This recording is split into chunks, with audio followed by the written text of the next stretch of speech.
The Committee on Homeland Security, Subcommittee on Border and Maritime Security will come to order. Subcommittee is meeting today to examine DHS's entry, exit, and visa overstay efforts.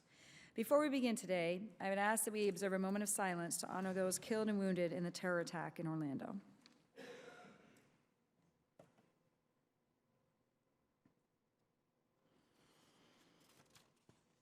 Thank you. Our thoughts and prayers go out to the victims and families of this terrible tragedy. I now recognize myself for an opening statement. Border security naturally evokes images of the hot Arizona desert, dusty border roads, agents in green, fencing, and camera towers. But a broader view of border security recognizes that there is more than just security along the southwest border to consider. Time and time again, terrorists have exploited the visa system by legally entering America. The 9/11 Commission put it this way, quote, "For terrorists, travel documents are as important as weapons."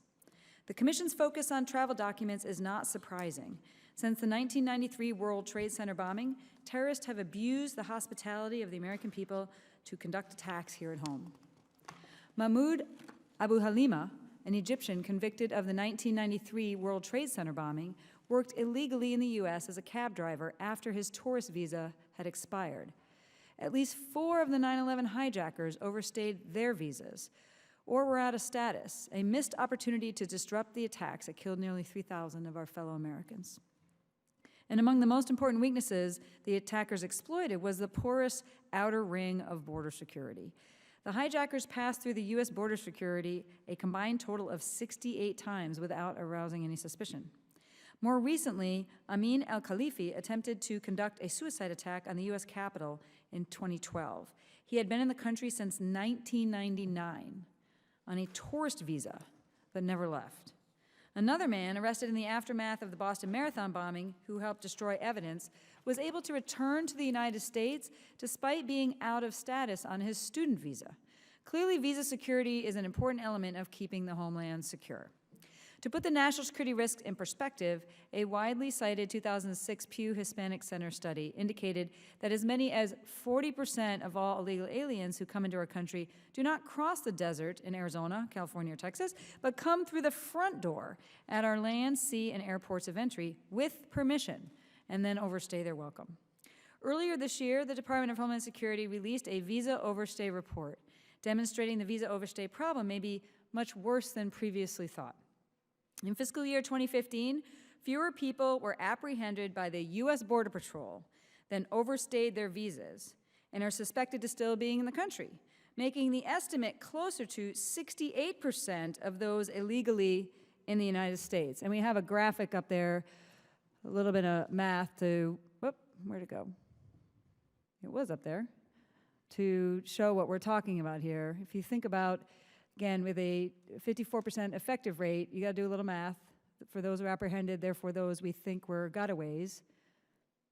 And then if you look at that, so that's 223,000 gotaways, but visa overstays in 2015, 482,000.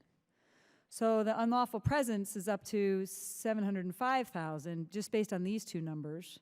So that actually calculates a 68% unlawful presence rate that are visa overstays versus coming over the border. Again, these are estimates based on gotaways, so it's only as good as those assumptions, but still the point is we spend a lot of time focusing on the southern border, as we should, but there is also another problem here. We have unlawful presence in our United States from the visa overstays, and that's what we're focusing on today. I'm concerned that there are unidentified national security and public safety risks in a population that large, which has historically been the primary means for terrorist entry to the United States. In order to tackle the challenge, the Department has to first identify those who overstay their visa in the first place. A mandate to electronically track entries and exits from the country has been in place for more than 20 years, and a mandate for a biometrically based entry-exit system has been a requirement for 12 years. Since 2003, we made substantial progress adding biometrics to the entry process, and we now take fingerprints and photographs of most visitors entering on a visa. But CBP has made, in fits and starts, only marginal progress when it comes to biometric exit. There have been a series of exit pilot projects at nation's air, land, and seaports over the last 10 years. But no plan has ever been implemented for a biometric exit capability. None of it was seriously considered by CBP and the department. CBP is now engaged in a series of operational experiments, such as the use of mobile devices with biometric readers designed to support a future biometric exit system. In fact, until very recently, the political will to make biometric exit a priority was really missing from the department and CBP. Thankfully, it appears the department has finally turned this corner. Secretary Johnson is now committed to a 2018 rollout of an operational biometric exit system at the nation's highest volume airports. An ambitious timeline, but long overdue. And Congress has recently provided a steady funding stream in the form of new fees that will enable CBP to make investments to bring this system online. Putting a biometric exit system in place, as the 9/11 Commission noted, quote, an essential investment in our national security, unquote. Because without a viable biometric exit system, visa holders can overstay their visa and disappear into the United States, just as 4 of the 9/11 hijackers were able to do. Once we identify overstays, especially those who present national security and public safety threats, we must dedicate resources necessary to properly remove those in the country illegally. Otherwise, we put our citizens at risk unnecessarily. Yet even as we dedicate scarce resources to pursue this small subset of overstays, up to 25% of this group was found to have already departed the United States after ICE special agents conducted full field investigations. We're spending too much time chasing our tails. Adding a reliable exit system will be an immediate force multiplier, allows our national security professionals to focus their efforts on preventing terrorist attacks. Doing so mitigates the chance that visitors can stay in the country beyond their period of admission and reduces the terrorist threat in the process. The American people need to know answers to these simple questions. How many more overstays are out there who pose a serious threat to the security of our homeland? And can Immigration and Customs Enforcement quickly identify and remove visa overstays to mitigate substantial national security risks? I look forward to receiving answers to these important questions and to discuss the witnesses' efforts to address the challenges of visa overstays. The chair now recognizes the ranking member of the subcommittee, the gentleman from Texas, Mr. Vela, for an opening statement. I thank Chairman McSally for holding today's hearing on the national security risks posed by visa overstays.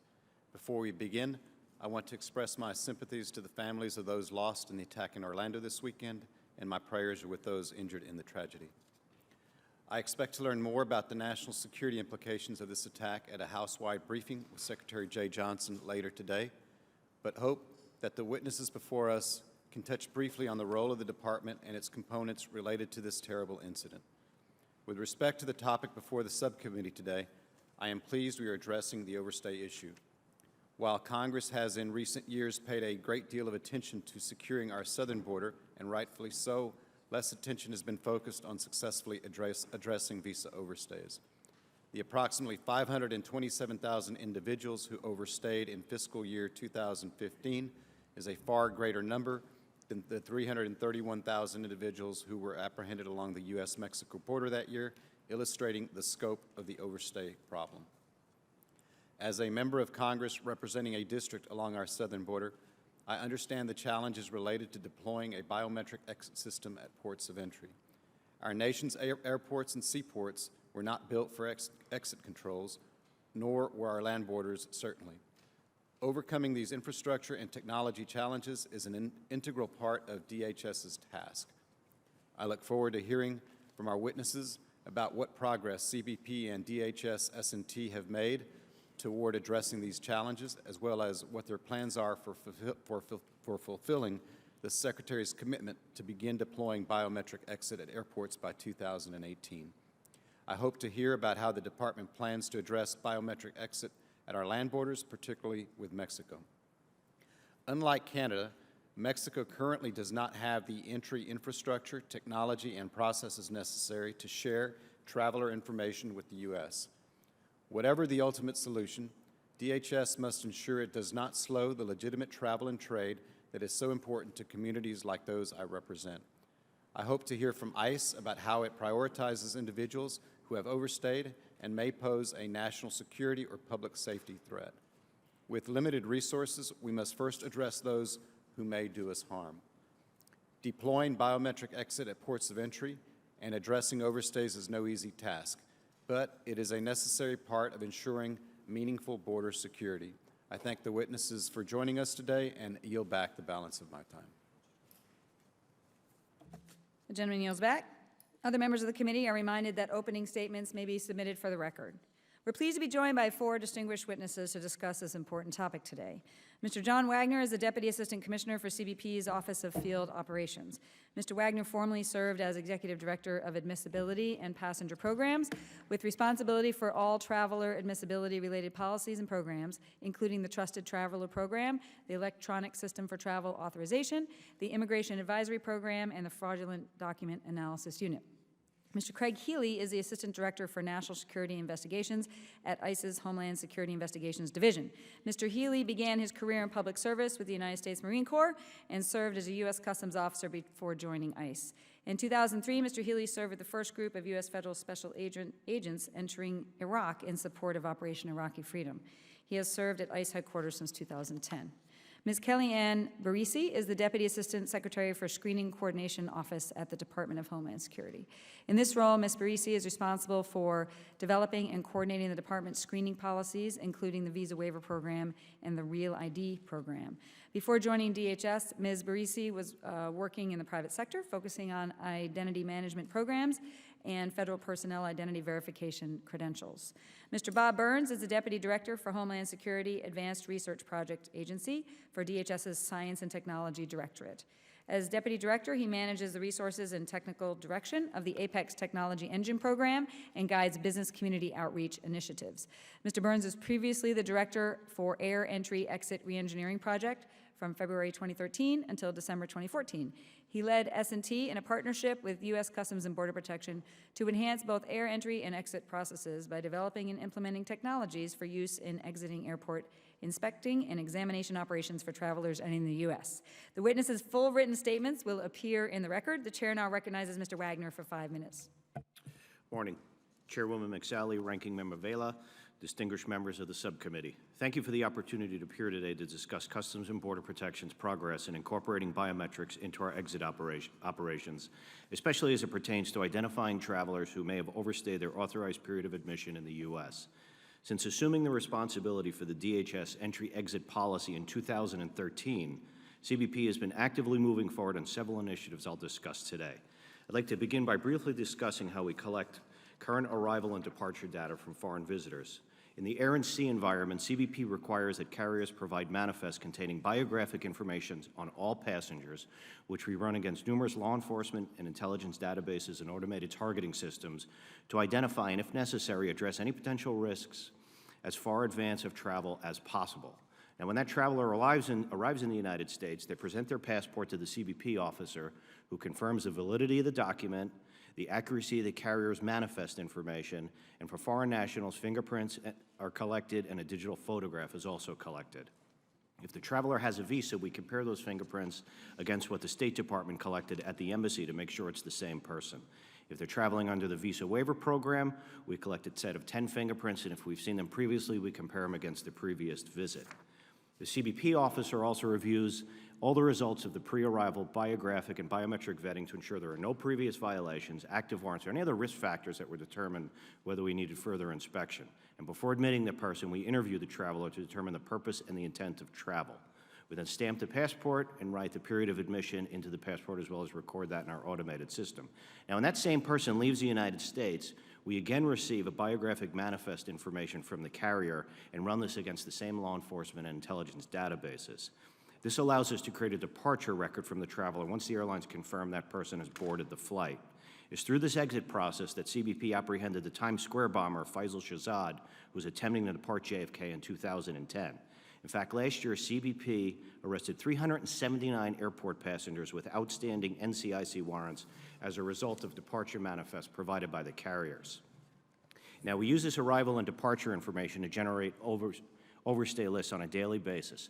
It's important to point out that determining lawful status can be more complicated than simply matching entry and exit data.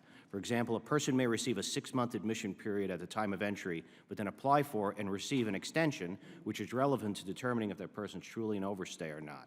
Therefore, overstay lists need to be carefully correlated against other DHS systems and organizations. The overstay lists are run through our automated targeting system. We apply ICE-defined criteria and prioritize these records. That information is then provided to ICE for appropriate action. Now, the Overstay report, along with the comprehensive entry-exit plan we provided to Congress in April, articulates the foundation for incorporating biometrics into the exit aspect of our system. The biographic information we're using today is actionable, but it can certainly be enhanced with the addition of a biometric upon departure in order to validate and confirm the information we're acting upon. Now, unlike past attempts to deploy a biometric exit system, the challenge that remains is not so much the technology as it is the infrastructure, as Mr. Vela pointed out. Our ports of entry were not designed to have departure control processing. Unlike for arrivals, there's no exclusive and designated space for departure controls. International departures share gates with domestic traffic. So where the biometric collection takes place is critical. Placing the technology too far in advance of the departure process, such as at the TSA checkpoint or the airline check-in counter, would not provide assurances that the person who provided the data actually boarded the plane and left. In this case, we would end up merely defaulting to the biographic manifest data, which is exactly the same system we have in place today. So in preparing for deploying biometric exit, we've launched several pilots, which were mentioned earlier. Did the facial comparison at JFK and Dulles, and we did a pedestrian pilot at Otay Mesa in California, and we did the handheld pilot at 10 airports across the country. Now, starting yesterday, we commenced a pilot in Atlanta, Georgia at the airport and testing the ability of our information systems to compare facial images of travelers departing the United States against previously provided images by those travelers. This is done in an automated fashion without impacting airport operations. This is our logical next step in building on our previous pilots that focused on the collection and matching front-end efforts. This pilot is now integrating this data into our back-end systems. It's not another layered-on process, and it's critical to getting the airlines and airports cooperation as we can incorporate this into their existing business processes. The analysis of this test will provide the final set of specifications and requirements for the biometric exit procurement to be released in early 2017 to provide the best technologies that meet our mission needs for the biometric exit system. So as law enforcement professionals, we see that biometric technology on departure has the potential to provide a critical layer of data verification and security to our existing biographic system. We'll continue our close collaboration with the Department and ICE in the development and the implementation of the biometric exit concepts. We'll continue to work closely with our private industry partners, including the airlines and airports, who are essential to the successful deployment and development of these solutions. So thank you again for the opportunity to appear today, and I'd be happy to answer any questions. Thank you, Mr. Wagner. The chair now recognizes Mr. Healy. Good morning, Chairwoman McSally, Ranking Member Villa, and distinguished members. Thank you for the opportunity to discuss ICE's role in overstay enforcement and how we would benefit from the implementation of a biometric exit system. For nearly 30 years, I've spent my career in federal law enforcement, and I recognize that visa overstay enforcement is an important issue for this subcommittee. I'd like to briefly outline my agency's involvement as a recipient of information collected by my DHS colleagues represented here today and how we use that information. ICE Homeland Security Investigations, or HSI, through our Counterterrorism and Criminal Exploitation Unit, is dedicated to identifying and initiating enforcement action on priority overstay violators. Our overstay mission is accomplished in close coordination with CBP, and our primary objective is to vet the system-generated leads we receive in order to identify true overstay violators for appropriate enforcement action. ICE uses dedicated special agents, analysts, and systems to specifically address non-immigrant overstays who may pose a national security and public safety concern. In fiscal year 2015, our agents and analysts devoted approximately 650,000 investigative hours on overstay enforcement. In fiscal year 2015, the Counterterrorism and Criminal Exploitation Unit received approximately 971,000 system-generated potential overstay leads received from entry-exit, international student databases, and other government systems. The system-generated leads are created using biographical and travel data stored in CBP's Arrival and Departure Information System. This system allows DHS to identify non-immigrants who have remained in the United States beyond their authorized periods of admission or have violated their visas. Once the leads are received, ICE conducts both automated and manual searches against additional government databases, social media, public records, to determine if a potential overstay has departed the United States, has adjusted to a lawful status, or requires further review in which case a lead will be sent out to a field office. Additionally, ICE prioritizes non-immigrant overstay leads through risk-based analysis. A targeting framework consisting of 10 tiers was developed in close consultation with the intelligence and law enforcement communities to ensure that our national security and public safety concerns are prioritized. To accomplish this, we meet regularly with interagency partners to ensure that our targeting methodologies are in line with current and existing U.S. government threat information, trends, and priorities. To better manage investigative resources, the Counterterrorism and Criminal Exploitation Unit not only relies on the previously discussed prioritization framework, but also incorporates focused enforcement and removal operations on individuals who are threats to national security, border security, public safety, or who are convicted of significant criminal offenses. Of the leads analyzed in fiscal year 2015, approximately 1%, or roughly 10,000 leads, were determined to potentially pose a national security or public safety concern. Fortunately, with further investigation, ICE is able to determine that even many of these leads were not, in fact, high risk. However, all of these leads were sent to HSI field offices for further up investigation. Of the 10,000 field referrals or 10,000 investigations that were sent out to the field, our offices have approximately 3,000 of those investigations that are still ongoing, and roughly 4,000 of those investigations have been closed because even after our initial vetting, it was determined that those individuals were in fact in compliance. The remaining leads are in continuous monitoring for further investigation. More importantly, as a result of those 10,000 investigations, we made over 1,900 arrests, of which 139 were criminal arrests, and secured 86 indictments and 80 convictions. In conclusion, ICE will continue to work alongside our partners within DHS in pursuing visa overstays who violate the terms of their admission. The implementation of the biometric exit system will facilitate enhanced information sharing while improving the quality of the data, thereby improving our efficiency and effectiveness in identifying and removing visa overstay violators. Thank you again for the opportunity to be here today, and I look forward to taking your questions.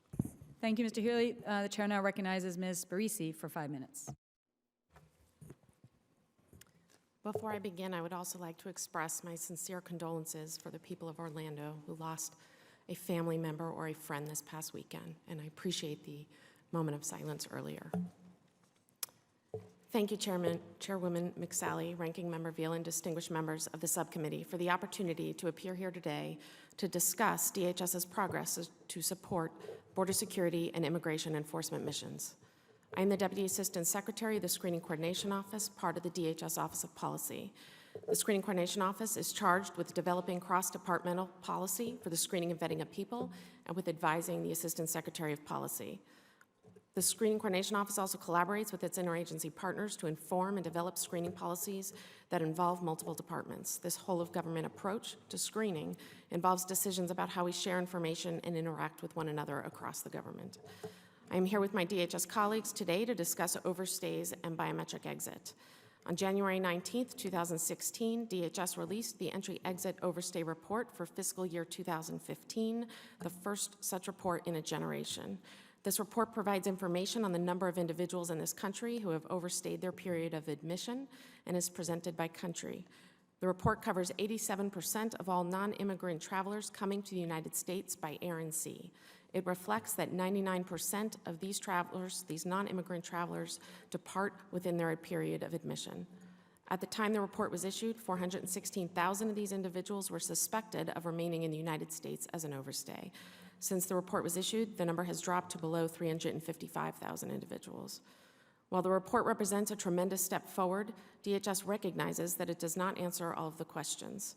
As you have heard DHS officials brief in the past, DHS has identified quality errors in historic data that, while now fixed, prevents us from being able to retroactively produce reports for prior fiscal years.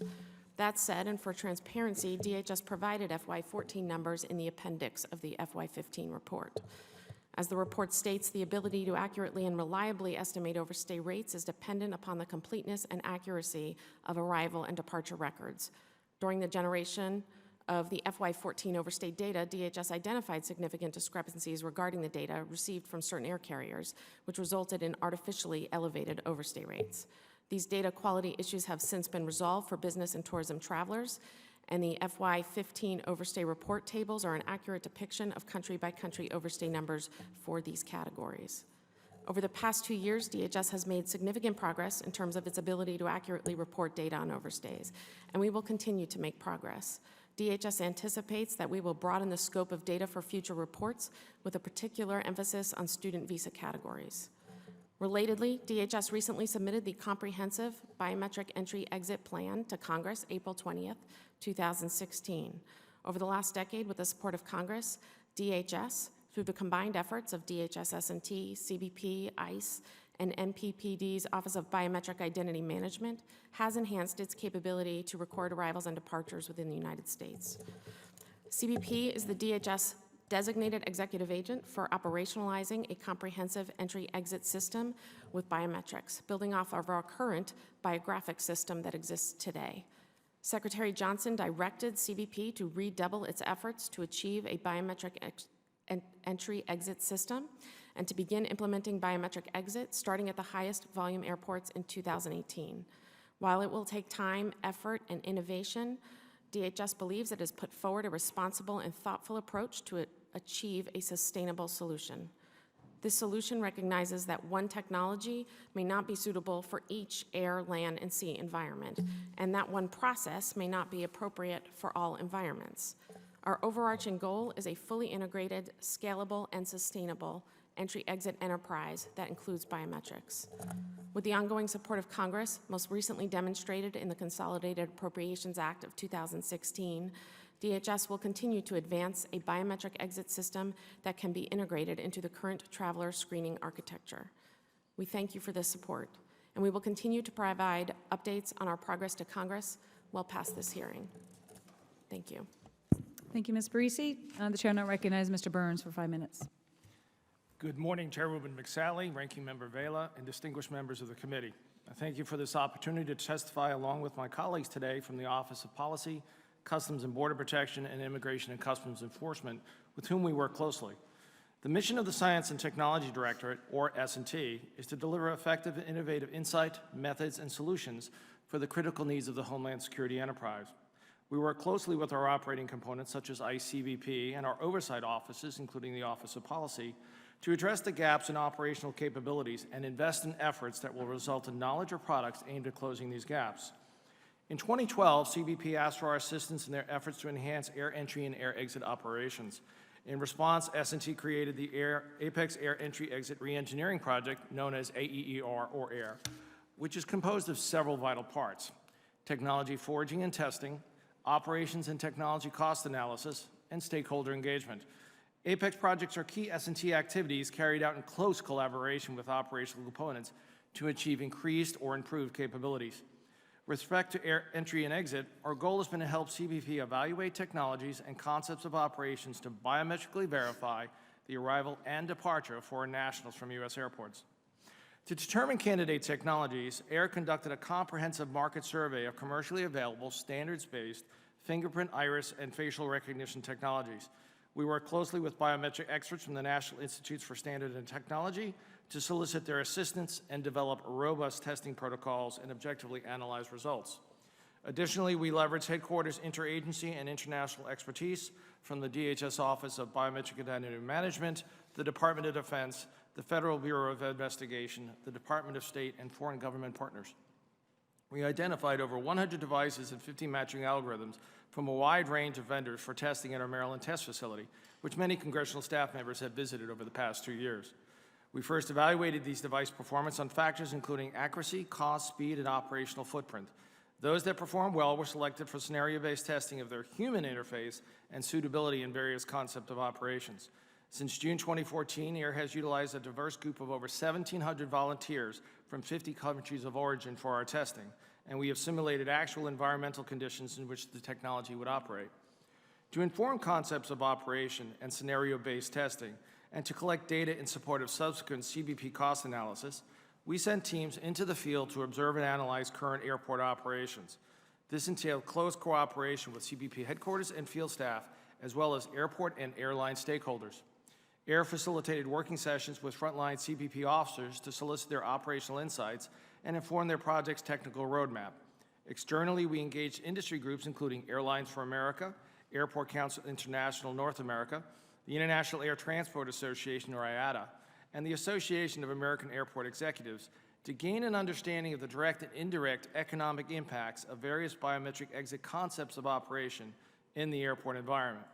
We proactively and regularly invited airline, airport, and biometric industry groups to the Maryland test facility and hosted webinars to keep stakeholders updated and to solicit their feedback. We even co-chair an IATA biometrics working group with Lufthansa. Through the Apex Air project, we have gained a robust understanding of the state-of-the-art of biometric technologies and how these technologies interact with passengers and might fit into various concepts of operation.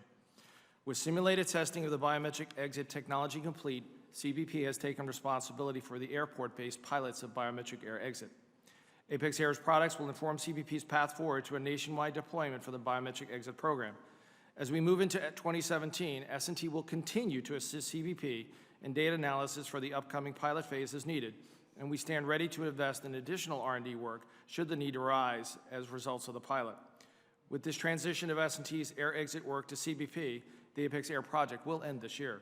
We are developing outbriefs to share our high-level results and lessons learned with industry and government partners, including, most recently, the Transportation Security Administration. S&T will continue to work with CBP's Office of Field Operations to re-engineer the air entry process. This work is important not only to implementing a full biometric entry-exit process, but to helping CBP manage growth in international travel.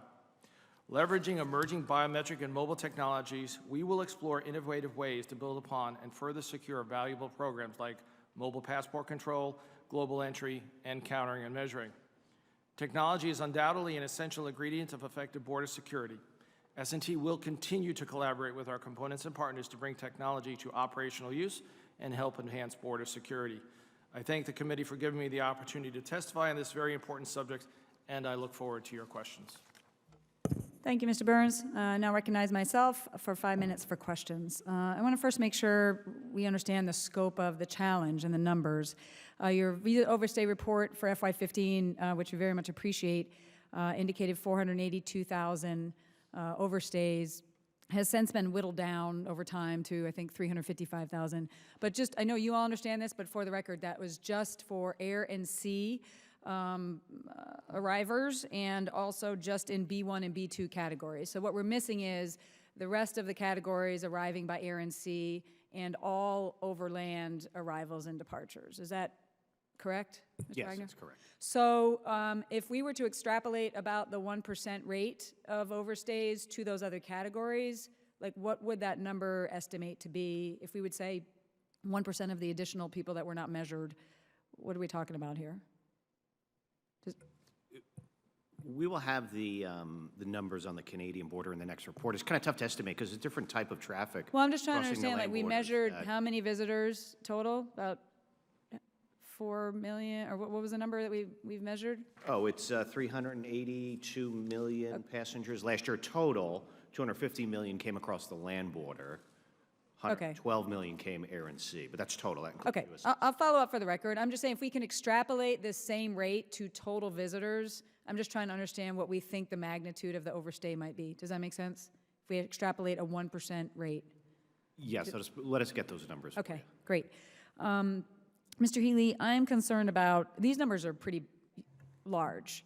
So we have, known 482,000, but probably more. And you've gone through the process of how you sort of whittle that down with your resources to identify who are high risk. I have a couple questions on, you mentioned you test that against several databases. In your testimony, it talks about reviewing social media and other means.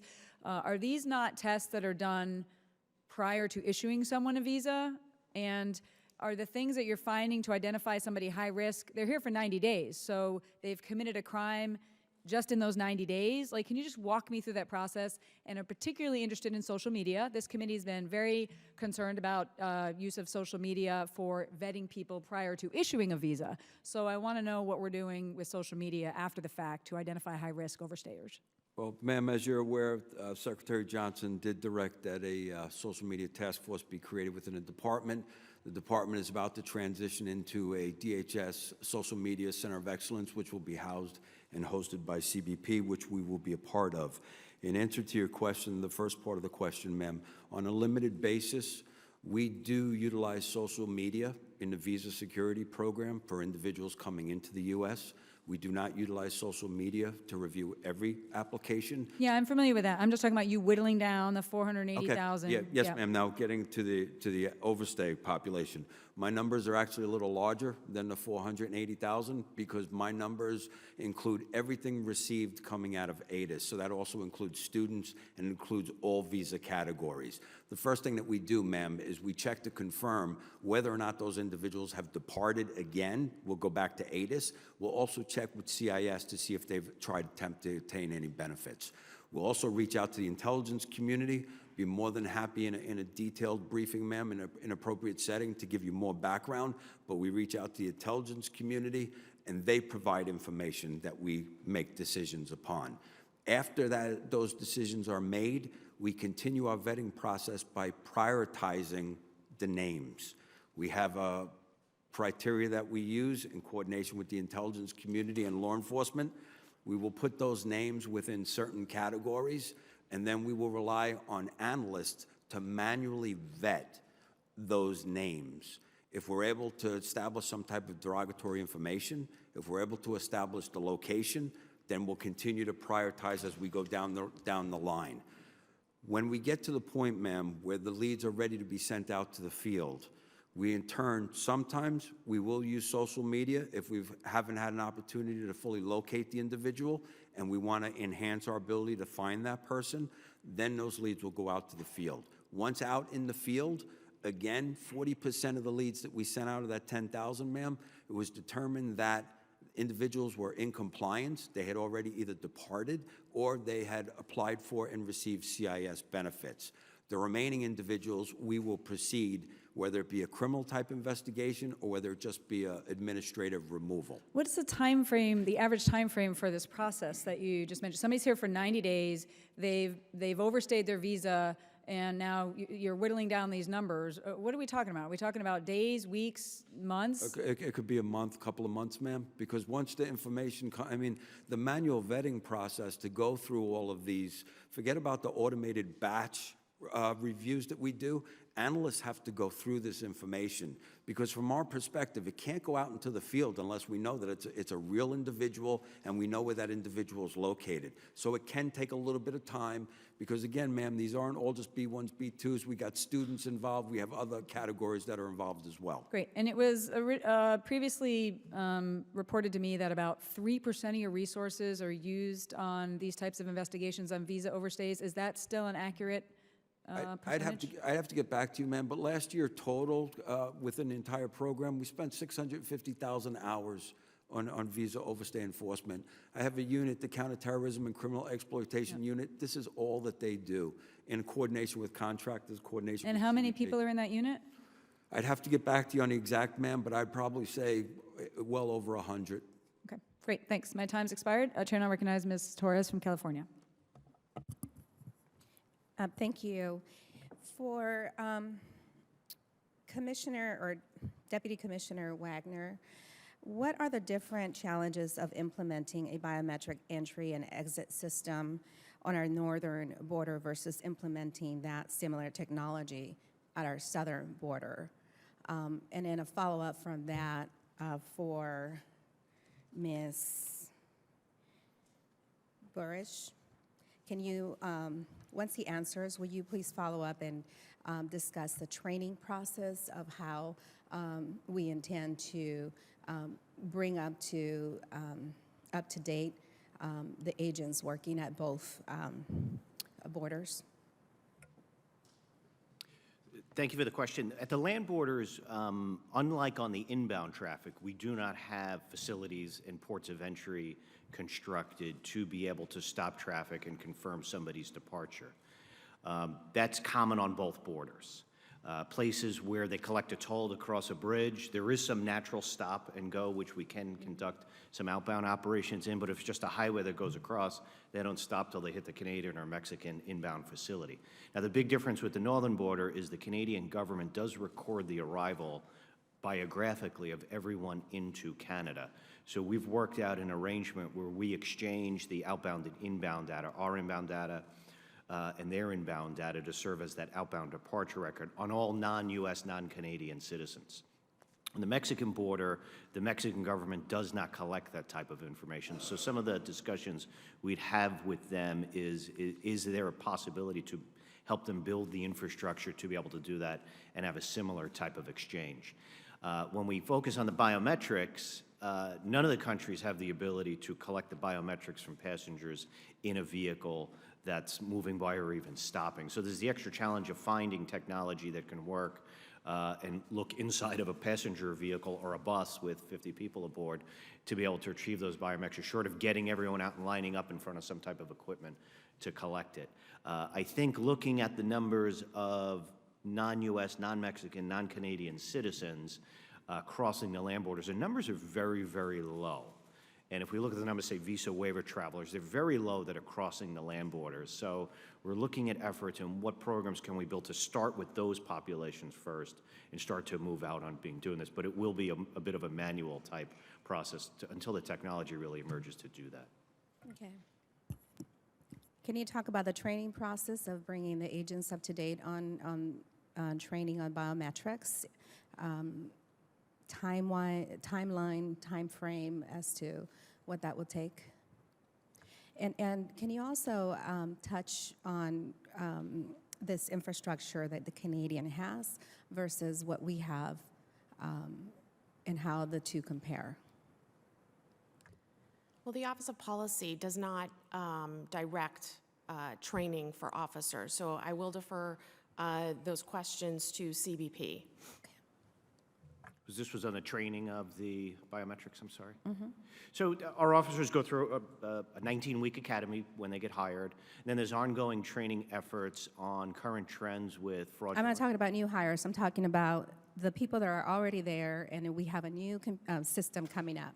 Right, so we will embark on a training regimen to teach them how to use the new systems, what the policies are, the technical requirements on how to operate the systems, and then what the trends are with what we're seeing and what we're trying to accomplish as far as fraudulent documents, counterfeit documents. Is that an 8-hour program? Is that a 2-week program? Is that a 3-week program? It all Is that depends. a 6-month program? What does that look like? It all depends on the type of technology we're delivering and how complicated or complex or new it is to the officer. If it's just building on a current capacity, it might be as simple as a 4-hour training. If it's something brand new and a whole different approach with new policy implications, it may be a full day, 2 days, or a week. So it all depends. So what are you looking at planning-wise for personnel that would be taken out of the field to do that type of training? For which? I mean, we're talking about implementing a biometric program, but you're telling me that we have no answers as to how we plan to implement and train the folks that will be utilizing this program, budgets that you will need in order to implement it? Right, so when we make the final determination on how the technology will operate, there will be a personnel cost on getting officers to work the equipment and then respond to the information that equipment is going to provide. So if we have a mismatch on a biometric of someone departing the U.S., an officer has to respond. If we have a case where it's a law enforcement action, an officer will have to respond. But it's too soon to calculate what those personnel costs will be. Thank you. I'm out of time. I yield back. Thank you. It's the understanding of the chair that the gentleman from Pennsylvania, Mr. Barletta, has a limited amount of time to spend with us this morning. Without objection, Mr. Barletta is recognized out of order for 5 minutes. Thank you. What happened this weekend in Orlando was tragic. My prayers, as all of ours, are with the victims and their families and with our brave law enforcement officers on the front lines in this fight. This attack is, at the very least, inspired by radical Islamic terrorism and once again demonstrates that radical Islam and ISIS are at war with us. And and want to attack our Western values.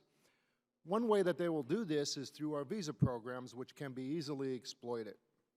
This threat is not new. Congress first mandated the establishment of the fully functional entry-exit system in the Illegal Immigration Reform and Immigration Responsibility Act of 1996. The 9/11 Commission taught us that to terrorists, travel documents are just as important as weapons. That is the preferred method of entry to our country for terrorists. Come here legally, and they just stay, disappear into the heartland. According to the 9/11 Commission report, a biometric exit capability could have assisted law enforcement and intelligence officials in August and September of 2001 in conducting a search for 2 of the 9/11 hijackers who were in the United States on expired visas. Mohammed Atta overstayed a tourist visa, and Zia Jarrah violated his student visa. This is a point that I have consistently raised since joining this committee. For example, one of the terrorists for the 1993 World Trade Center bombings was Mahmoud Abu Halima. He overstayed a tourist visa and received amnesty when comprehensive immigration reform passed in 1986. He was a cab driver, but he claimed to be a seasonal agricultural worker. The only thing he planted in America was a bomb. In 2004, Congress followed the recommendations of the 9/11 Commission and required the use of biometric technology in the entry-exit system by passing the Intelligence Reform and Terrorism Prevention Act. Yet our government still has not implemented the exit component of this national security system. I believe it should be a priority for Congress to address this gaping loophole. We should know in real time when a foreign national has left our country. Why? Because when I first came on this committee, we were talking about roughly 40% of illegal aliens being present in our country because of their overstayed visas. Yet the department's own incomplete, very incomplete data shows that in the fiscal year 2015, 483 individuals overstayed their visas, while 337,000 were caught by the southern border. More people overstayed their visa than were caught illegally crossing the southern border. Mr. Wagner and Mr. Healy, we have always assumed that about 40% of the people here in the United States illegally overstayed their visas. Can we now say that is a gross understatement of the visa overstay problem? And Mr. Wagner and Mr. Healy, can we follow up here? Were you surprised to find that more individuals overstayed their visas than were apprehended crossing the southwest border? Well, I think if we look at the visa population, it's less than about 1% overstay their visa, of all the visa travelers that are entering the U.S. And as you extrapolate over time... But you're counting people who come in multiple times, right? If I'm going back and forth, you're counting... No, these are individuals that overstayed their period of admission on a visa. It was... we had calculated it at, for the B1, B2s, which is the majority of them, 1.74 overstayed. And as you extrapolate that over time, of course, that number does decrease because people do leave, but later on. But I don't think you can draw a comparison to the people crossing the land border in between the ports of entry. So you disagree that more people overstay their visa than cross? No, I didn't say that. I don't understand the comparison that's being made between those two numbers. Yes, there's about 1% to 2% of people overstay their visas, but I'm not sure I understand the correlation with the southwest border numbers. Are you surprised that more people overstay their visas than cross the border illegally? I was not surprised by these numbers, no. Okay. Mr. Healy? And I'm not surprised by the numbers either, sir. But from my perspective, we received the information, and I just wanted to let you know that we are as committed to trying to track down and trying to vet these numbers for national security and public safety purposes. So the way we look at it, sir, is the numbers come to us, we follow them to where they take us. I have an important, I know my time's running out, but this is an important point I want to make. I've again introduced legislation that makes a simple tweak to our laws.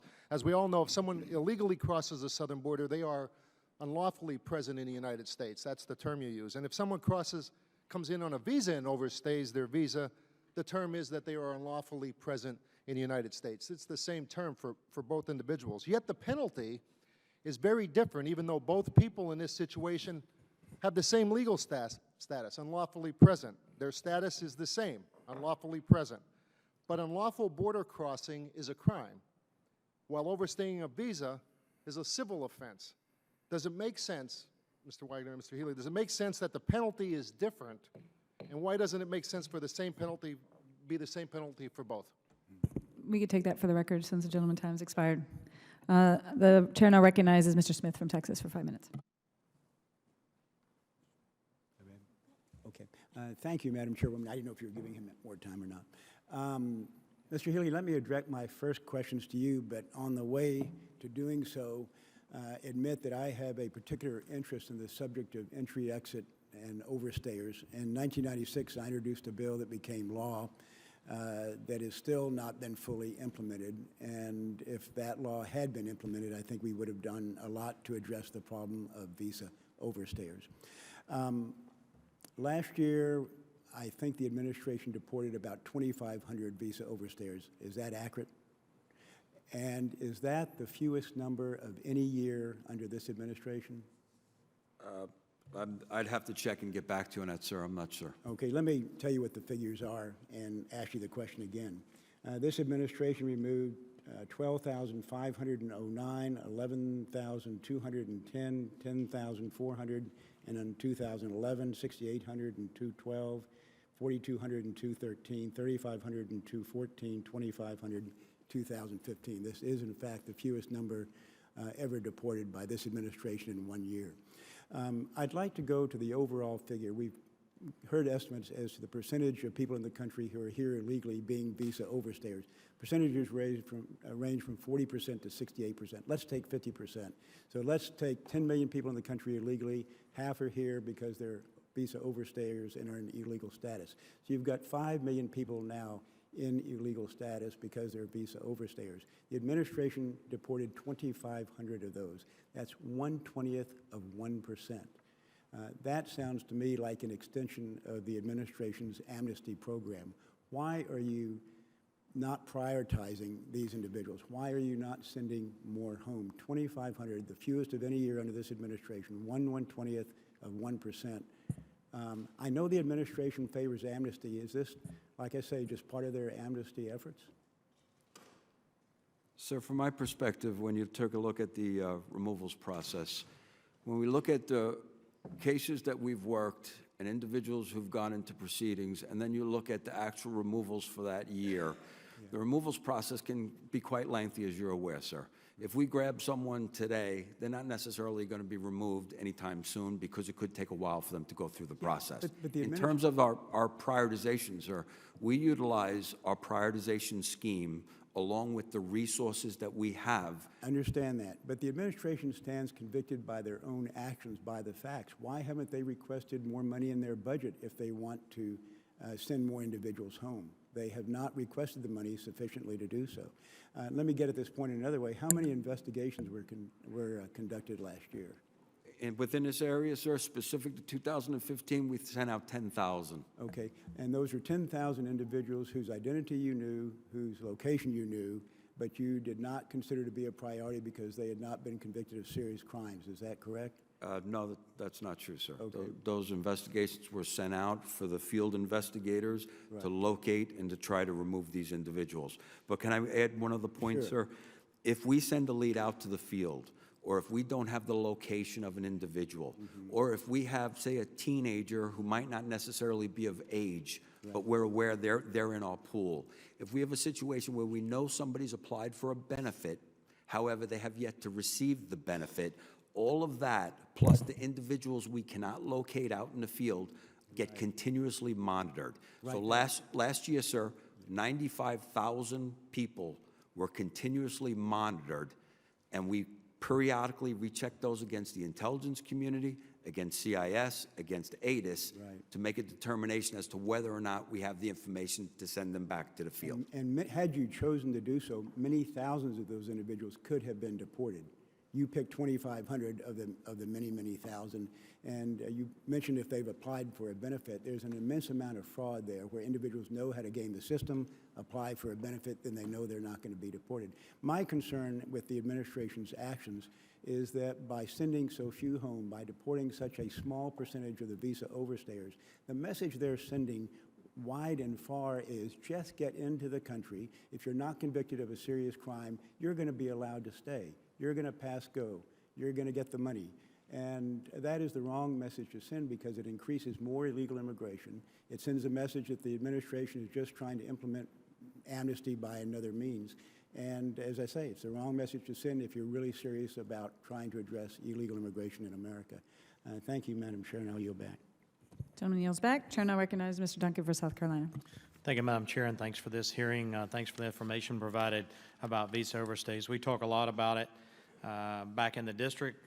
Talked about visa overstays with some students that were in my office this morning.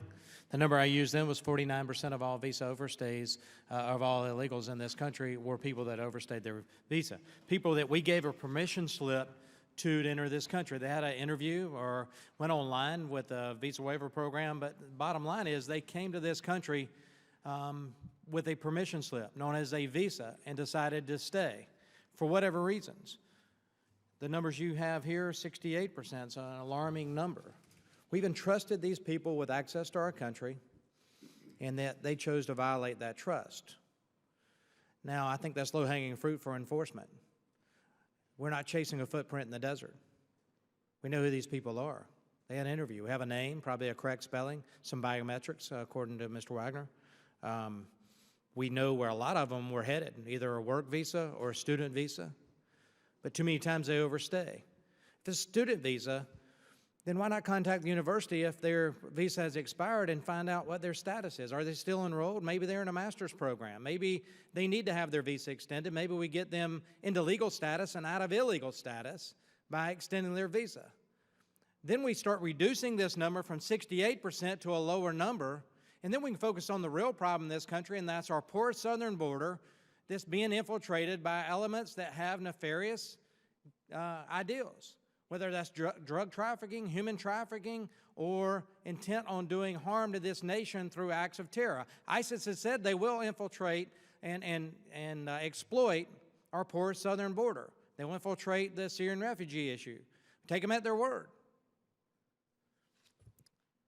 We send a lot of requests to government agencies.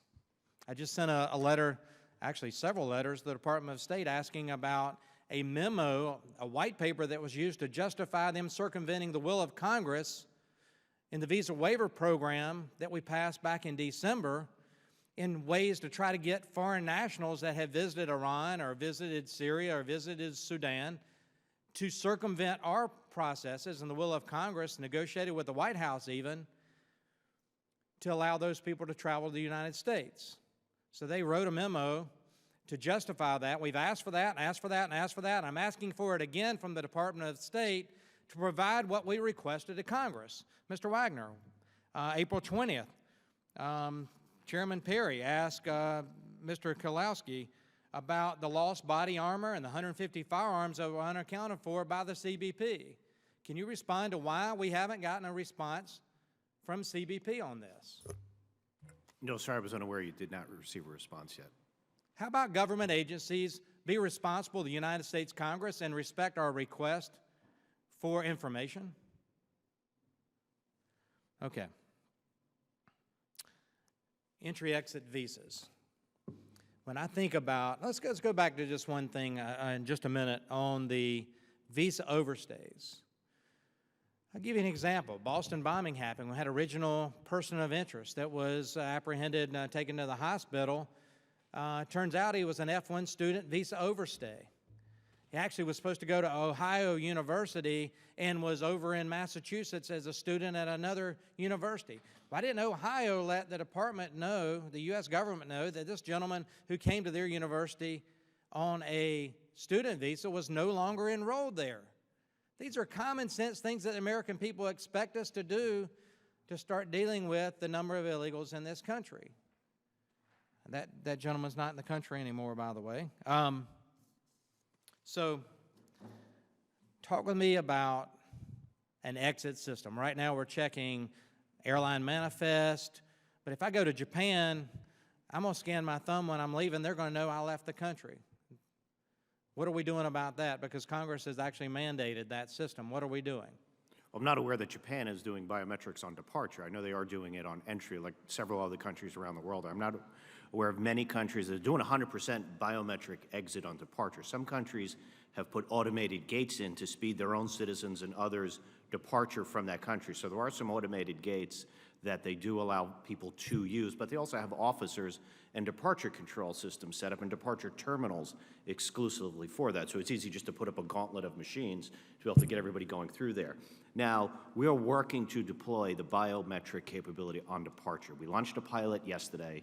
We've been working for several years now. When do we expect the federal government to finish this project? We will have this deployed and operational by fall of by 2018. The Secretary is committed to 2018 to be doing this, and we intend to do that. So several steps we have to take before we get there, including launching this pilot, which we did yesterday, which will give us really the final requirements for what this solution will look like. I appreciate the pilot. I appreciate that you say in 2018. I look forward to you coming back to this committee and telling us this is done. We will know when people have exited the country that have entered from a foreign country. Now I yield back. Thank you, Madam. Gentleman's time expired. Chair now recognizes Ms. Sheila Jackson-Lee from Texas. 5 minutes.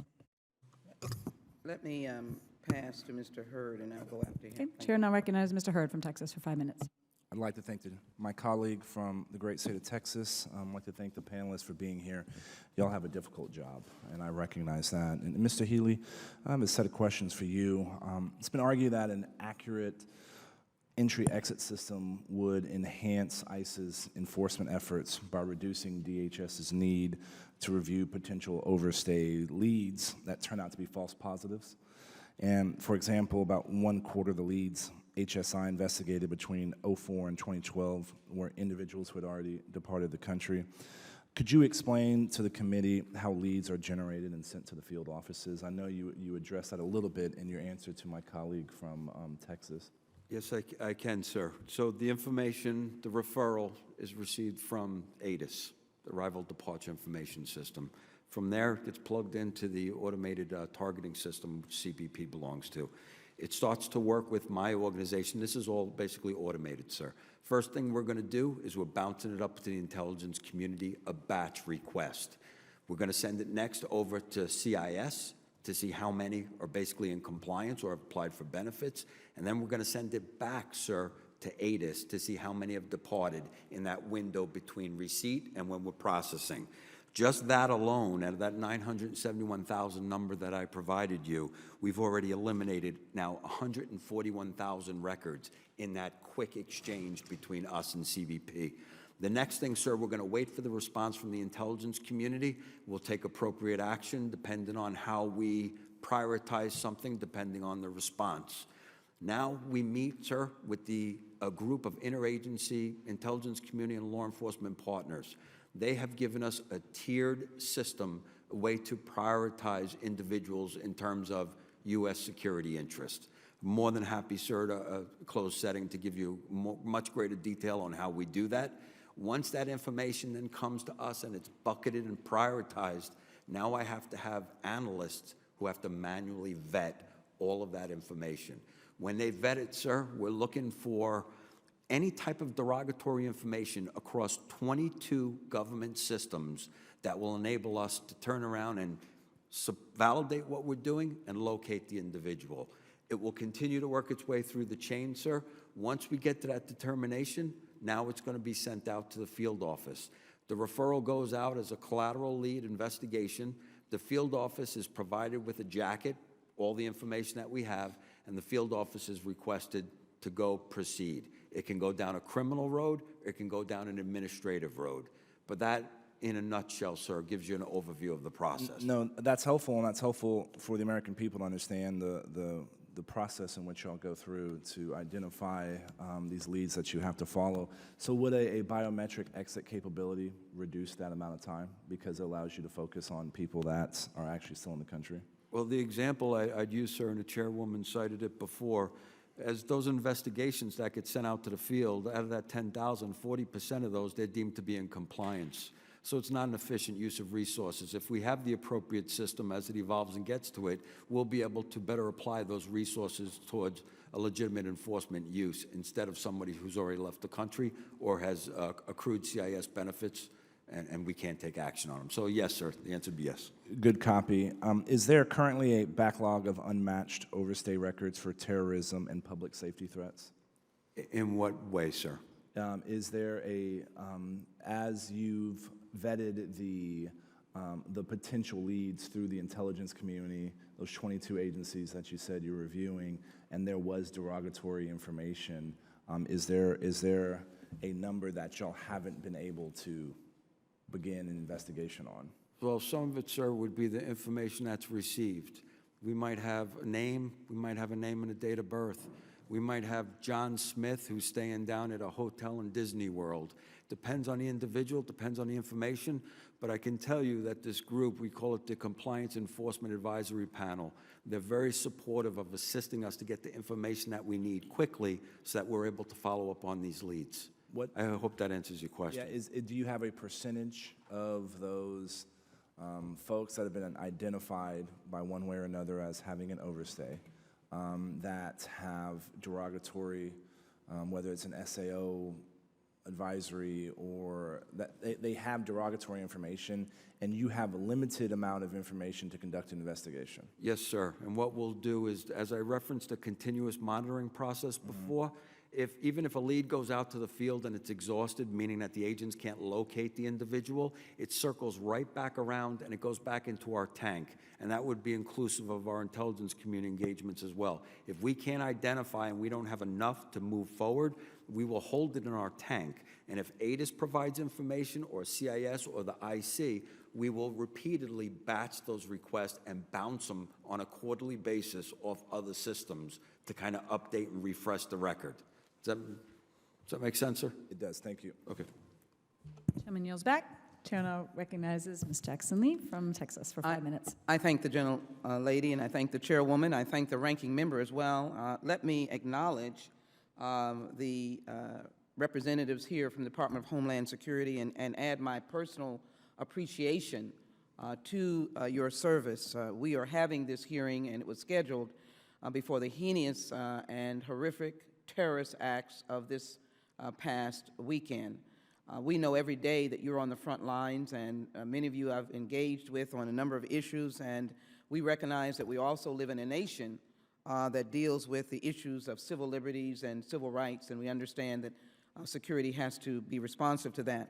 Let me, before I ask my question, make a few comments, Madam Chair, just to set the record straight. As I look at the Pew Research Center, we note that there are about 93,000 overstays coming out of Canada, 123,000 out of Europe, and about 42,000 out of Mexico.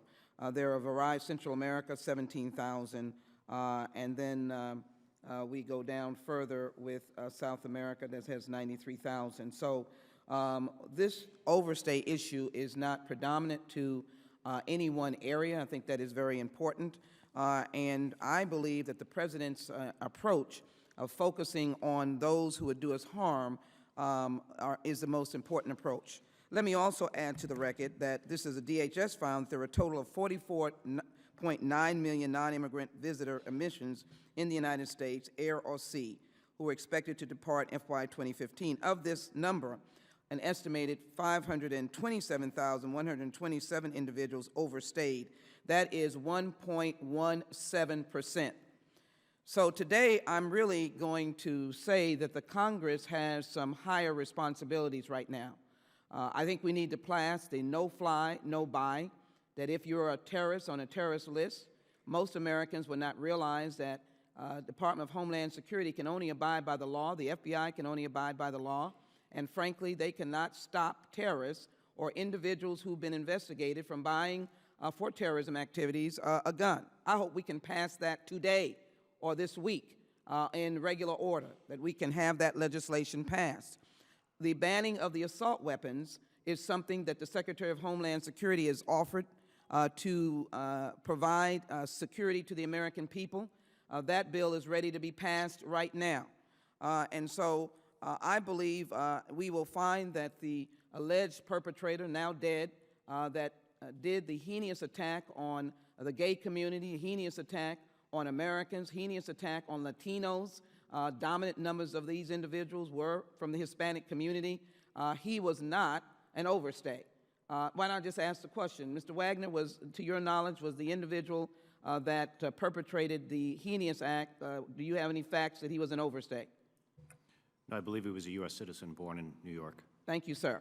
I wanted to clarify that from the record, from Mr. Wagner. He was a U.S. citizen born in New York. So we're here confronting an issue that is important. I think the American people believe that there should be regular order in the immigration process. I believe in comprehensive immigration reform, which would allow Department of Homeland Security to see more people, vet more people, and reject more people. Because, in fact, you would have a process for admission, or you would have a process for the overstays to engage in regular order. And I think that is important. I do want to raise one question about technology. I have supported pilot programs, Mr. Burns, dealing with the technology, the biometric technology of overstays. That's what you need.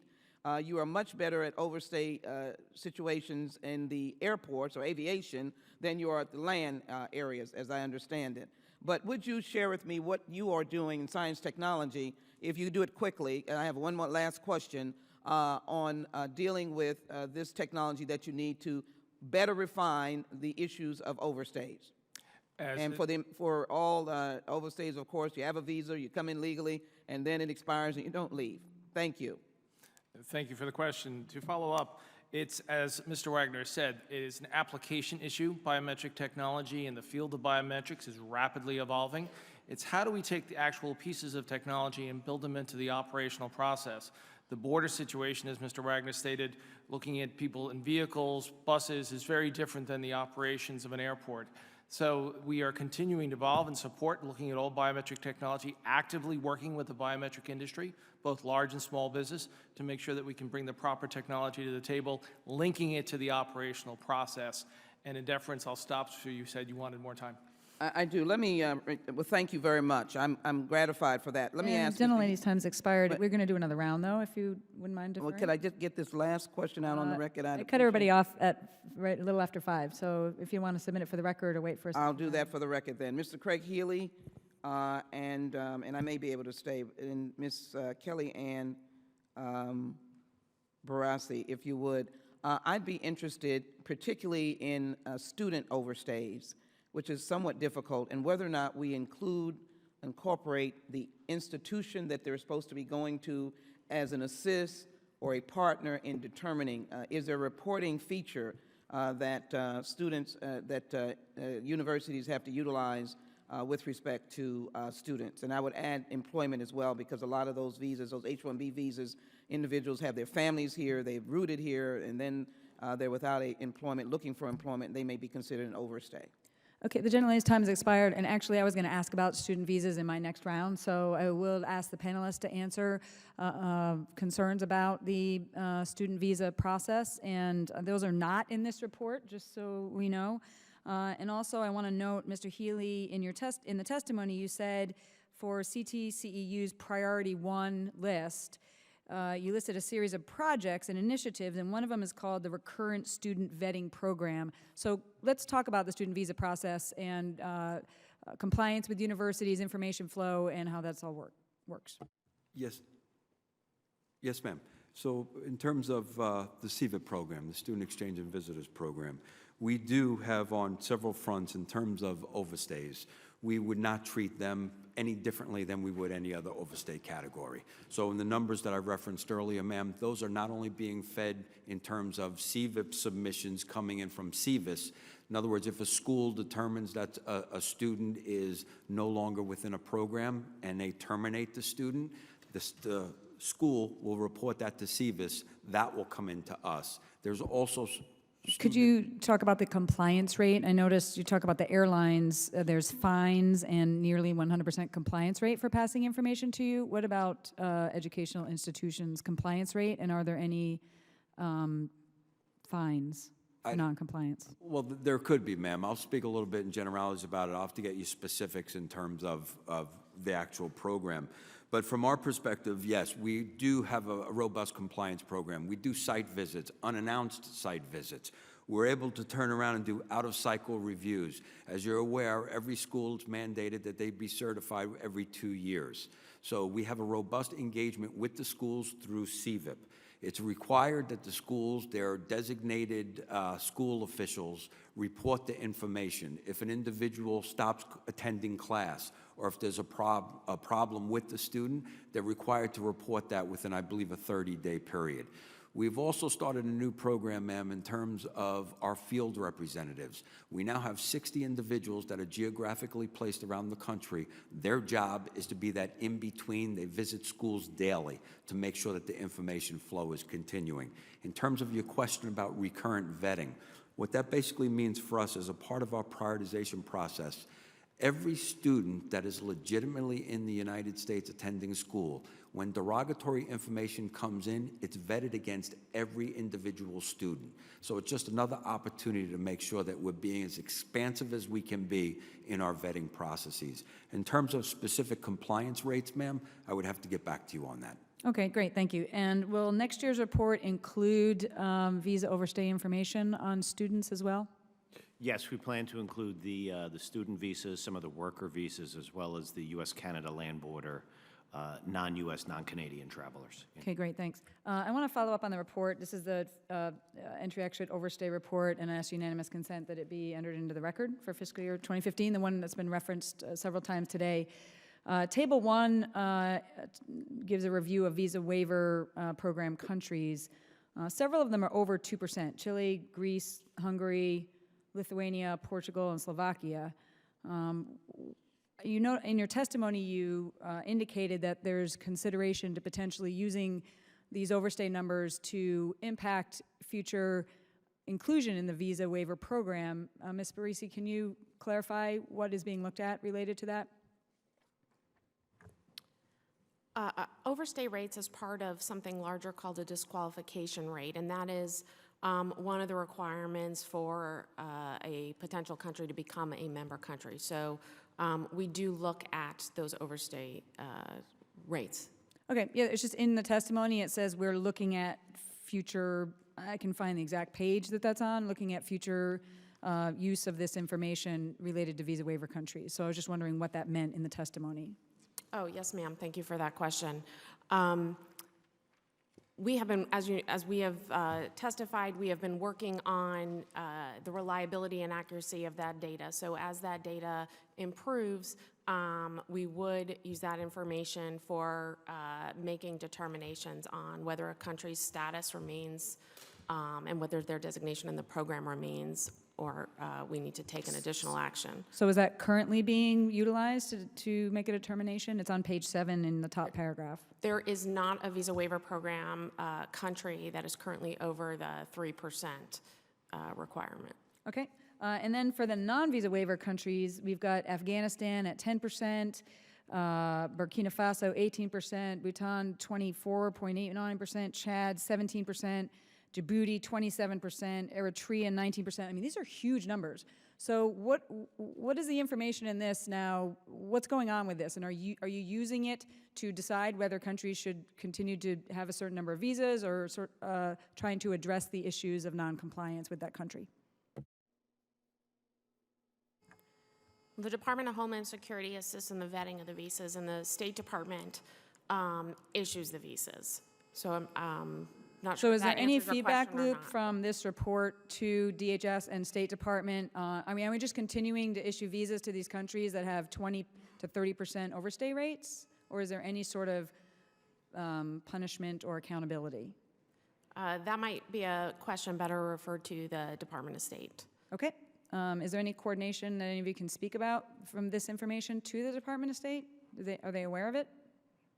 The Department of State has the numbers that you have referenced, has the report information, yes. Okay, we'll follow up on that. I'll now recognize Ms. Sheila Jackson-Lee for another 5 minutes. Thank you, Madam Chair, very much, and I want to pursue my line of questioning, but I am going to pointedly ask for a more explicit response from Mr. Wagner, Mr. Healy, on the job-related visas, the H-1Bs in particular, if there's others, in terms of any precise numbers that you may have of those, the numbers that we have, and I just want to recite these numbers again because I think it is worthy of including in the record.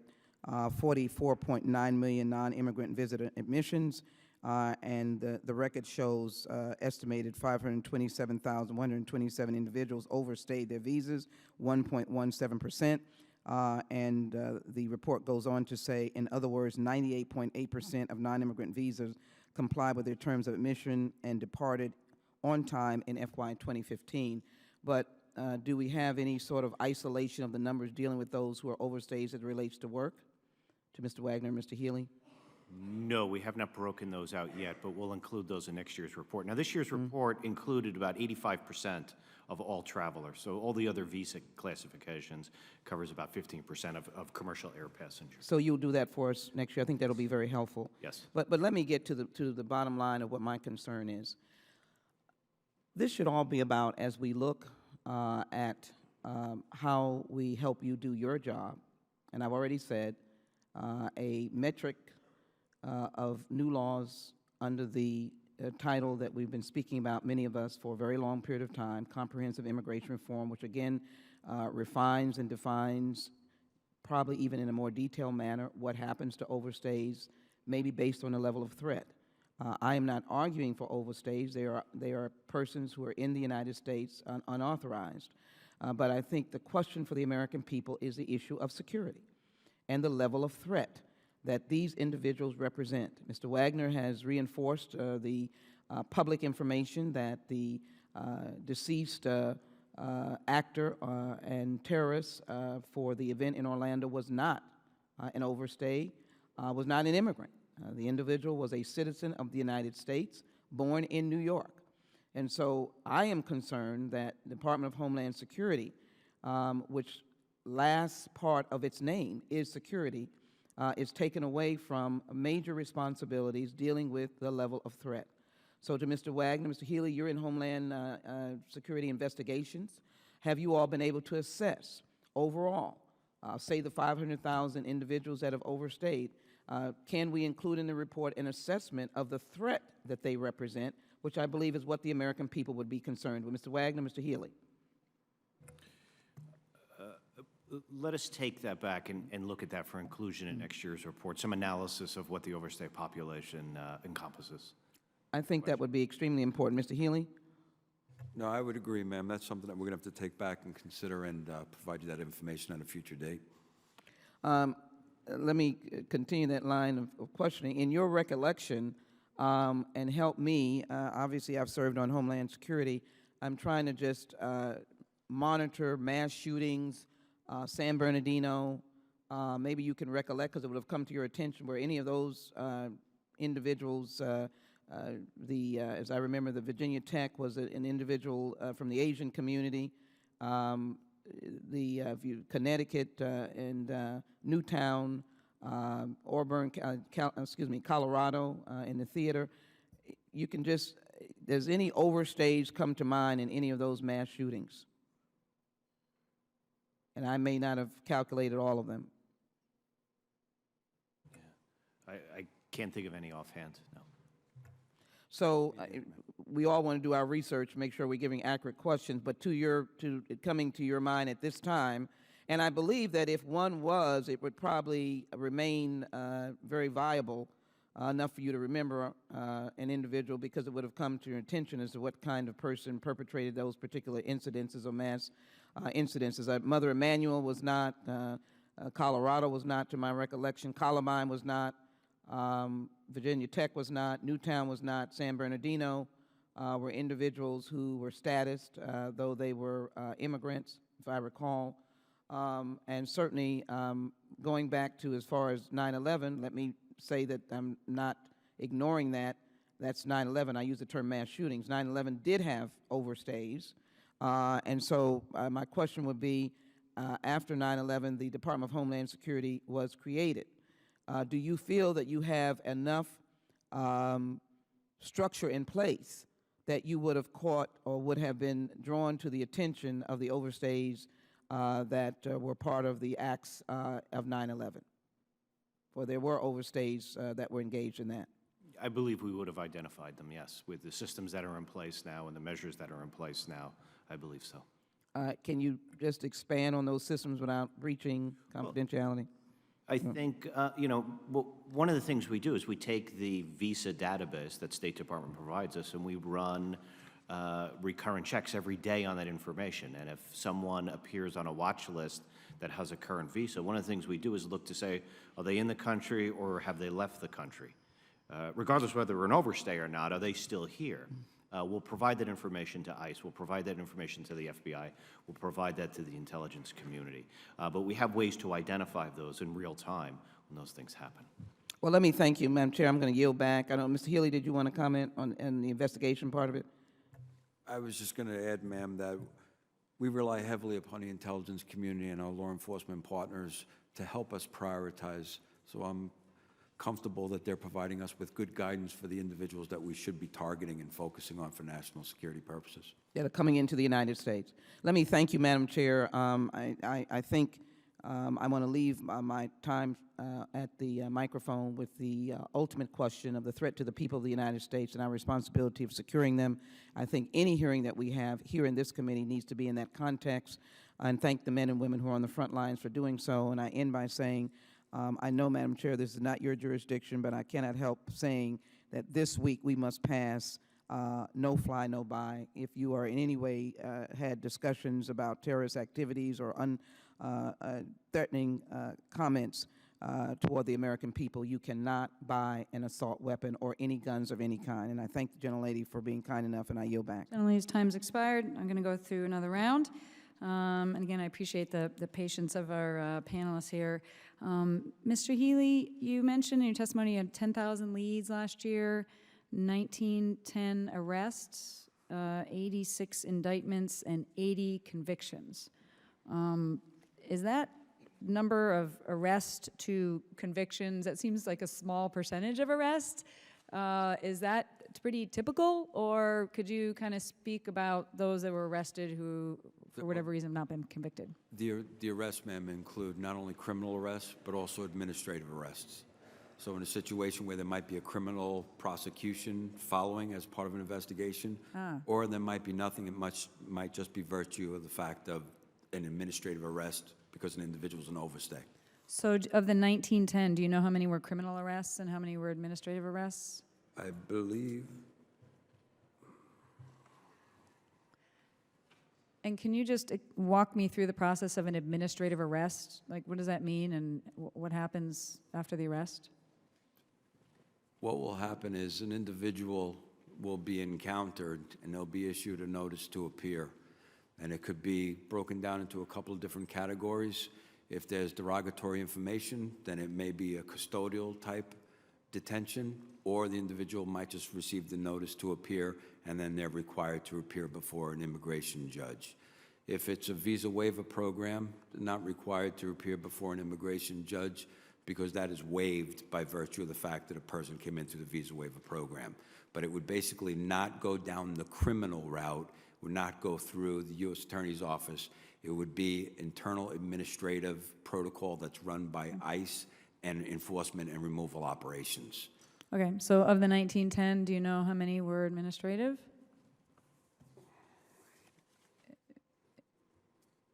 If you don't, we can I will follow get. up. I have Okay. it, ma'am. I will get it for you. Okay. And do you also know, and this may be just for the record, and I wasn't planning on going down this road, but since you brought it up, of those that have been given notices to appear, are you tracking those that do not appear, and do they kind of go back into the That's correct, ma'am, yes. system here? Yes, and we can get you those numbers, break them down for you. So are they then included in the, 355,000 remaining, because they maybe sort of From our, left your numbers and came back to the numbers? well, they would come back to Yeah. us, ma'am, and they would actually wind back up in our continuous monitoring. Yeah, okay. Okay. Great. Mr. Burns, can you talk about the Apex program and what we learned from the program and how that's going to inform our implementation of, the future biometric exit program? Certainly, thank you. The Apex Air program, I think, was indicative of the department's commitment to try and answer the question. So instead of it being the typical, let's go develop something, it was really a collaboration between CBP and S&T to look at the biometric entry and exit issue. In addition, we brought in all of the stakeholders that would have to deal or be impacted by what we were doing. So it was very important to bring in the biometric industry, the airline industry, and everybody that would be part. So the first couple of months was actually getting everybody to identify the problem, both from a DHS operational perspective, but also from an airline and an operation perspective as well. So the team was broad, the team was inclusive, and then we went and worked with industry, both small and large business, to identify the technologies, fingerprint, face, and iris, which were the three that we deemed would fit in this operational construct, to bring them across the board and start the process. Biometric technology is evolving. Biometric technology is here to stay. And I think will help answer the question. The issue is its application within the environment. Fingerprint technology that works well in one location does not work in another. The same with facial and same with iris. The simple thing is lighting or the environmental conditions of humidity will impact how we work it. So we ran a series of operational simulations within the Maryland test facility to see how all of those pieces would come together. And all of that information has been provided to CBP so they can build into their longer acquisition program. We started from the get-go knowing that whatever the technical solution or products that we were going to bring out had to fit into their acquisition program. So operational requirements, cost-benefit analysis, all those things that would help them make a successful decision as they move forward was provided to them. We also made sure that we looked at it from an entry and an exit holistic perspective. So whatever you do, as Mr. Wagner has said, on the exit side impacts entry. So we worked to see what could we do to speed up entry as we brought things forward for exit. We knew we had to deal with seconds. 5 seconds added to an entry process is a huge amount of time. So we were down to looking at technology and operational processes that were 3 seconds differential from something else, and we brought all of that together. Working with the general public was also incredibly important. As I stated, we have 1,700 people from 18 to 81. We looked at all ethnicities, 50 different countries of origin, because once again, it has to work for everyone that is in the traveling public. Great, and my understanding is there's an AER report that you have that is going to be delivered to us, or can you give us a time frame of when we might? We are in the process of completing the high-level report of our findings. Yeah. It is not as detailed as we would like because many of the companies that brought their technology did it in the agreement that their intellectual property and some other aspects would be protected. But the high-level report is in process, should be ready this summer. I can get back to you with the specific date. Okay, great, thank you. Mr. Wagner, in the testimony, your joint testimony that everybody put together said the compliance for, I don't know if you guys call it APIS or APIS, is near 100%. I think in 2015, the number was 92%.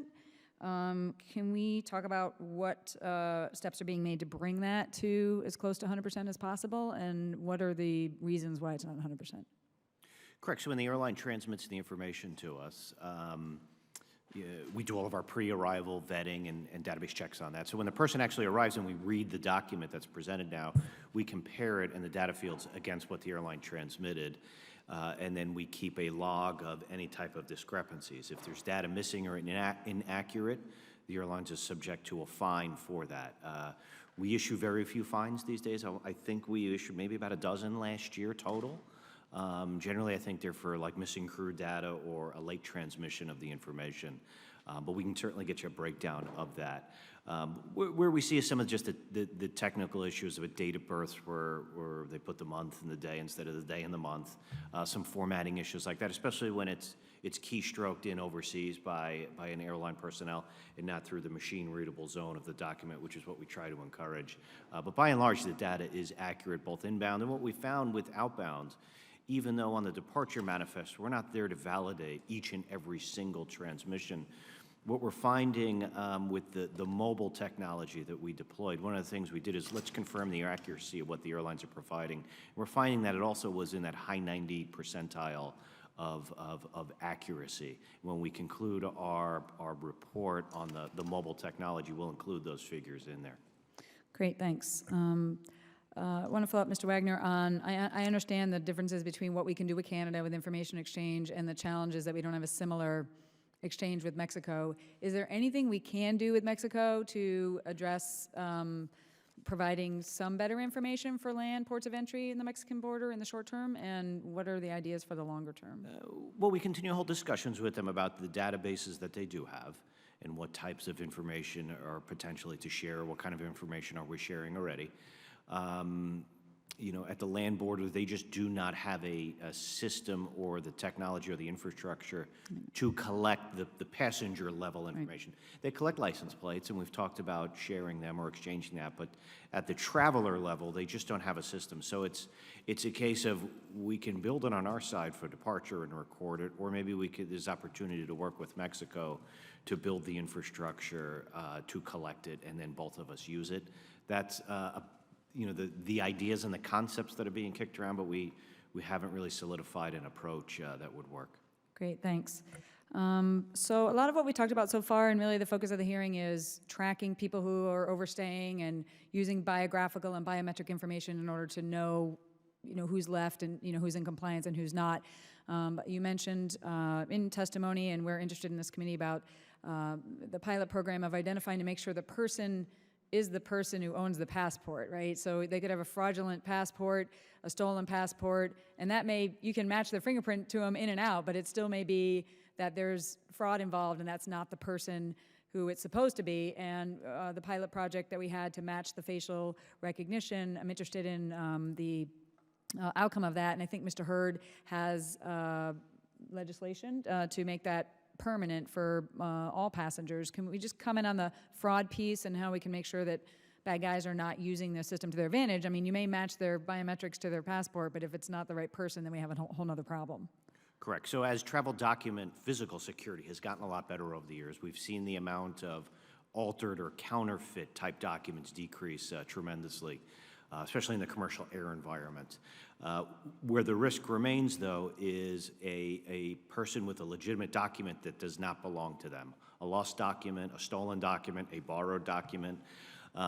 That's really where the risk is, because it's a good physical document. You have to compare the person against it.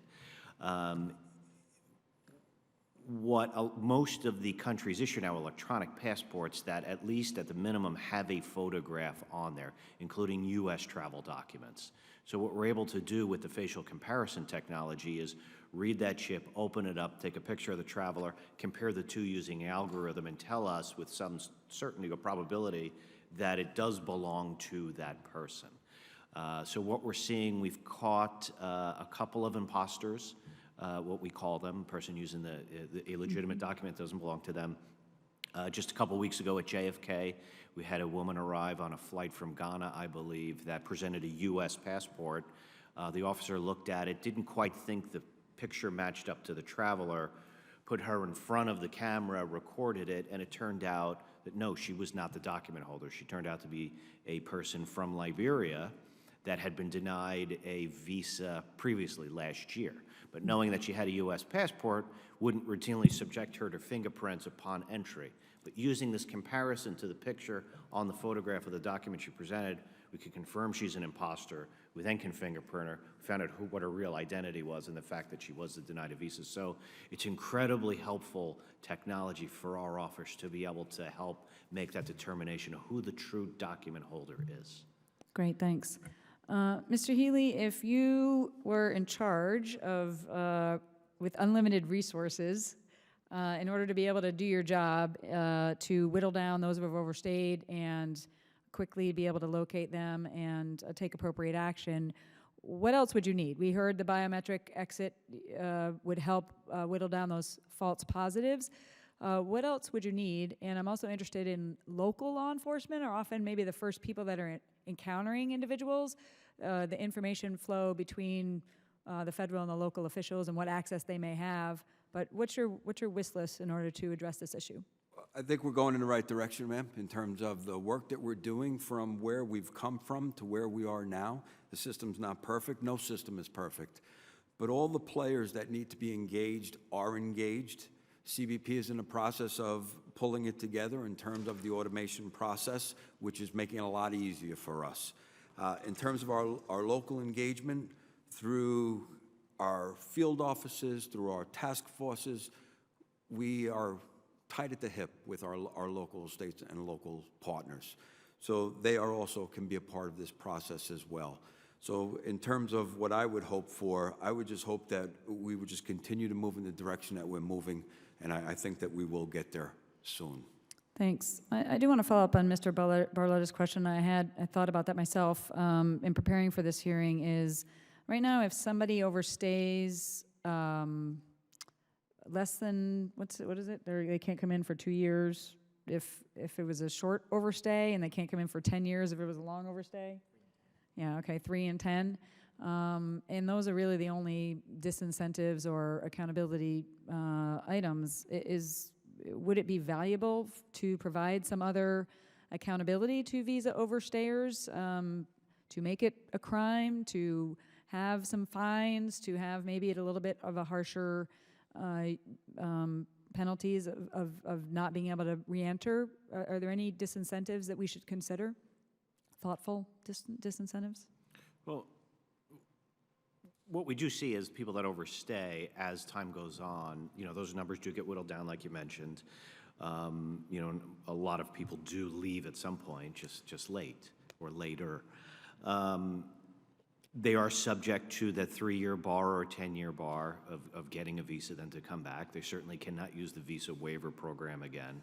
Their ESTAs are invalidated. That information goes to state. Then they have to go to state and apply and really state their case as to why they overstayed. So once they do depart the United States or are removed from the United States, it's going to be very difficult to come back in and get a visa unless they overcome with a waiver, and there's procedures to do that, or wait out the bar of inadmissibility.